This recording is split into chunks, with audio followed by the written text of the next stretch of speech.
তোমাদেরকে আমি দেখাবো কাতলা কালিয়া। কাতলা কালিয়া রেসিপি যেরকম বিয়ে বাড়িতে খাও হয়তো সেরকম দেখাতে পারবো না, কেন কি তাতে অনেক কিছু ইনগ্রিডিয়েন্ট যায় যেগুলো কিন্তু আজকে আমি দেবো না। বিয়ে বাড়ির কাতলা কালিয়া কিন্তু আজকে আমি দেখাচ্ছি না। সিম্পল বাড়িতে যে ধরনের কাতলা কালিয়া তোমরা খাও বা আমরা সবাই খাই সেইটাই দেখাচ্ছি। বিয়ে বাড়ির কাতলা কালিয়া কিন্তু আর একদিন দেখাবো, কেন কি তার জন্য অনেক ইনগ্রিডিয়েন্ট লাগবে যেগুলো কিন্তু আমার এই মুহূর্তে বাড়িতে অ্যাভেলেবেল নেই। সেই জন্য আমি সিম্পল বাড়ির ঘরোয়া কাতলা কালিয়া দেখাচ্ছি। তার জন্য আমি প্রথমেই আমার মাছগুলোকে ভেজে নেব।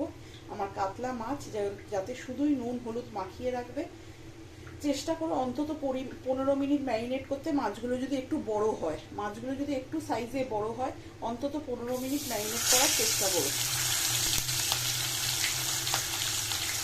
এই দিয়ে দেখো আমি নুন হলুদ মাখিয়ে রেখেছিলাম, তাই দিয়ে আমি মাছগুলোকে আগে ভেজে নিচ্ছি। কালিয়া টালিয়া করতে গেলে বা বড় সাইজের মাছ হলে কিন্তু একটু কড়া করেই ভাজতে হবে, এখানে কিন্তু হালকা ভাজলে চলবে না। আমার কিন্তু এবার মাছগুলো ভাজা হয়ে গেছে, দুপিটি ভাজা হয়ে গেছে। দেখো আমি কিন্তু একটু কড়া করে ভেজেছি, যেহেতু কালিয়া করব। এবার আমি মাছগুলোকে তুলে নেব। দেখো এবার আমি মাছগুলোকে তুলে নেব।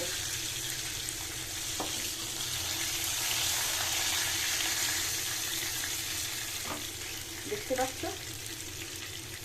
আমার মাছ ভালোভাবে আমি যেরকম চাইছি সেই রকম কড়াভাবে কিন্তু ভাজা হয়ে গেছে। এবার আমি মাছগুলোকে তুলে নিলাম। দেখে নাও মাছ ভাজা হয়ে গেছে। এবার আমি ঝোলটাকে বানাবো। কিভাবে বানাবো? প্রথমেই কড়াইতে আঁচটা কমিয়ে দেবে, তাতে দেবে হচ্ছে পেঁয়াজ। প্রথমে চেষ্টা করো গরম মশলা না দেওয়ার। তেলটা যদি বেশি গরম থাকে না, গরম মশলাটা তেতো হয়ে যাবে। ওই জন্য প্রথমে পেঁয়াজটা দেবে যাতে তেলটা একটু ঠান্ডা হয়ে যায়। পেঁয়াজ দিলে পেঁয়াজ ভাজতে সময় লাগে তো, আর পেঁয়াজটাতে জল থাকে। এটা তো তোমরা সবাই জানো, পেঁয়াজে একটু জলও থাকে, পেঁয়াজ থেকে জল বেরোয় যেটাকে বলে। যার জন্য প্রথমে তেলে পেঁয়াজটা দেবে, তেলটা একটু ঠান্ডা হবে, তারপরে গোটা গরম মশলা দেওয়ার চেষ্টা করো। এবার আমি তেলে গোটা গরম মশলা দিয়ে দেবো, যাতে আমার গরম মশলাটা পুড়ে না যায়। সেই জন্যই কিন্তু আমি এটা পরে দিলাম। আচ্ছা, তোমরা এতে শুকনো লঙ্কা দিতে পারো, শুকনো লঙ্কা ফোড়ন যেটাকে বলে। আমি দিচ্ছি না, কেন কি সবাই জানো এতদিনে মোটামুটি যারা আমায় ফলো করছো, যে আমার বাড়িতে বাচ্চা আছে সেও তো খাবে, একটু হলেও দেখো টেস্ট করবেই, সে কিছু বলার নেই। সেখানে আমি শুকনো লঙ্কাটাকে চেষ্টা করি অ্যাভয়েড করার। পেঁয়াজটা আমার কিছুক্ষণের জন্য ভাজা হবে, তারপরে আমি বাদ বাকি জিনিসগুলো দেব। এবার আমি তেলে টমেটোগুলো দিয়ে দেবো। পেঁয়াজের সাথে টমেটোটাকে নরম হওয়া অবধি আমি একটুখানি কষিয়ে নেব, যতক্ষণ না টমেটোটা নরম হচ্ছে না। তোমরা এই সময় কিন্তু একটু চাপা দিয়ে দিতে পারো, হালকা করে চাপা দিয়ে দিলে টমেটোটা কিন্তু নরম হয়ে যাবে। আমি চাপাটা খুলে দেখে নেবো টমেটোটা আমার নরম হয়েছে কিনা। আমি কিছুক্ষণের জন্য চাপা দিয়ে দিয়েছিলাম টমেটোটাকে, যাতে টমেটোটা সুন্দরভাবে নরম হয়ে যায়, গলে যায়। না হলে কিন্তু গলতে চাইবে না টমেটো। এগুলো একটুখানি শক্ত টমেটো তো, মানে একদম নরম হয়ে যায়নি।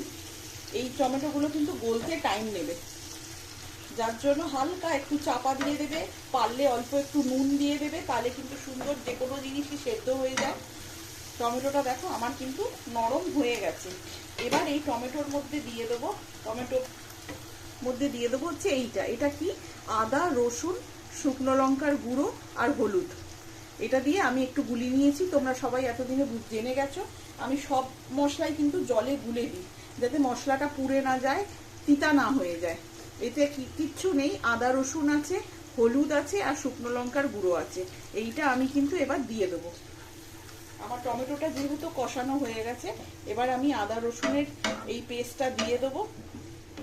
নিয়ে হালকা হাতে এটাকে একটু নেড়ে আবার চাপা দিয়ে দেবো কিছুক্ষণের জন্য, যাতে এটা ভালো করে কষা হয়ে যায়। কালিয়া মানে তো কষানোটা মাস্ট, ওটা কিন্তু মেন। তোমাকে কষাতেই হবে এবং দেখতে হবে যাতে তেতো না হয়ে যায়। আমি এটাকে কম আঁচে চাপা দিয়ে দিলাম, কিছুক্ষণের জন্য কষতে দিয়ে দেবো। দেখো আমার কষানোটা কিন্তু কমপ্লিট হয়ে গেছে। বুঝতে পারছো, তেল বেরিয়ে গেছে মানে কিন্তু কষানো ডান। যতক্ষণ না তেল বেরোচ্ছে না ততক্ষণ কষাবে। পারলে অল্প অল্প জল দিয়ে দিয়ে কষাবে। আমি সবসময় বলি অল্প অল্প জল দিয়ে দিয়ে কষানোর চেষ্টা করবে।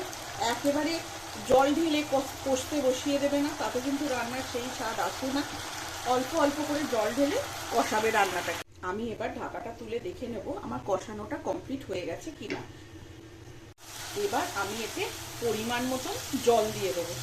যতটা তুমি ঝোল রাখতে চাইবে ততটা কিন্তু পরিমাণ মতন জল দিয়ে দেবে। জল চেষ্টা করো গরম জল দিতে, যদি না পারো এমনি জলও দিতে পারো। তবে আমি সবসময় বলি এই সব রান্নাগুলোতে চেষ্টা করো গরম জল দিতে, যাতে রান্নাটা ফোঁটা বন্ধ না হয়ে যায়। ফোঁটা বন্ধ হয়ে গেলে কি আবার ফুট শুরু হবে অবশ্যই, কিন্তু সেই স্বাদটা কোথাও না কোথাও মিসিং হয়ে যাবে।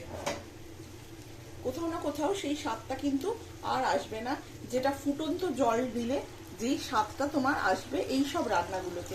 চেষ্টা করো গরম জল দেওয়ার, কিন্তু যদি না পারো নো ইস্যুস, কোনো ব্যাপার না।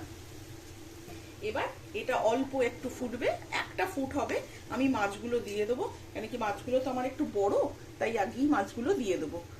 আমি পরিমাণ মতন এতে নুন দিয়ে দিচ্ছি। টমেটো দিয়েছো সেই হিসাবে কিন্তু নুন দিতে হবে, নালে কিন্তু নুনটা বেশি হয়ে যাবে। কেন টমেটোতে তার টোকো ভাব থাকে, তার উপর নুনটা দিলে কিন্তু যদি বেশি পরিমাণ নুন দিয়ে দাও তাহলে কিন্তু টক ভাবটা রান্নায় বড্ড বেশি হয়ে যাবে, তখন কিন্তু আবার তোমাকে মিষ্টি দিতে হবে। সেই জন্য নুনটা কিন্তু বুঝে শুনে দেবে। মানে কি এটা কালিয়া করছি, এটা তো টক করছি না যে টক ভাবটা বেশি থাকবে, হালকা যেন একটা সল্টি ভাব থাকে, এর বেশি কিন্তু নয়। কিন্তু যার জন্য আমি দুখানা টমেটো দিয়েছি বলে আমি কিন্তু নুনটাকে একটুখানি অল্পই পরিমাণ দিলাম, পরে টেস্ট করে আবার দেব। আমার ঝোলটা দেখো 1 ফুট হয়ে যাচ্ছে। এবার আমি এক এক করে মাছগুলো দিয়ে দেবো, যাতে আমার মাছগুলো ভালো সেদ্ধ হয়ে যায়। আমি এক এক করে মাছগুলো দিয়ে দিচ্ছি, কেন কি মাছগুলো একটু বড় তো, সেদ্ধ হতে একটু সময় নেবে, রসটা ঢুকতে সময় নেবে মাছের মধ্যে। এবার আমি মাছগুলোকে দিয়ে আর চাপা দেব না, তবে কিছুক্ষণের জন্য ফুটতে দেব, আঁচ বাড়িয়ে কিছুক্ষণের জন্য ফুটতে দেবে। আমার কিন্তু রান্নাটা দেখো হয়ে গেছে, আমার কিন্তু রান্নাটা কমপ্লিট। এবার শুধু সার্ভিং এর পালা। এই সময় তোমরা চাইলে অল্প একটু গরম মশলাও দিয়ে দিতে পারো, শাহি গরম মশলা। অবশ্যই ভাবে শাহি গরম মশলা দেওয়ার চেষ্টা করবে, শাহি গরম মশলার টেস্টটা না ভালো থাকে। এই কিছু কিছু রান্না আছে যেগুলোতে শাহি গরম মশলাটাই বেস্ট যায় কিন্তু। এবার আমি তোমাদেরকে সার্ভ করে দেখাচ্ছি রান্নাটা শেষ অবধি কিরাম হলো। দেখো আমি রান্নাটা সার্ভ করে নিয়েছি, এই দেখো আমার কাতলা কালিয়া। আমি কিন্তু বিয়ে বাড়ি টাইপ কাতলা কালিয়া করিনি, তাতে অনেক কিছু লাগে, চার মগজ বাটা বা কাজু বাটা, তারপরে তোমার টক দই, অনেক কিছু লাগে, কিন্তু কেওড়া জল লাগে। আমি কিন্তু সেসব কিচ্ছু দিইনি, সিম্পল সাধারণভাবে বাড়ির জন্য কাতলা কালিয়া বানিয়েছি, যেরকম আমরা সাধারণ বাড়িতে বানাই। তোমরা কিভাবে বানাও আমাকে সেটা জানাবে, বা আমাকে সেটা অন্তত রেসিপিটা দেবে, যাতে আমি আরেকবার করে দেখাতে পারি তোমরা কিভাবে বানাও। আমি এইভাবে বানাই, তাই তোমাদের কাছে আজকে এই রান্নাটা প্রেজেন্ট করলাম, কাতলা কালিয়া। আজকের জন্য এটাই থাকলো, পরের দিন আবার একটা নতুন রান্না নিয়ে আসবো। আজকের জন্য চললাম, থ্যাংক ইউ ভেরি মাচ।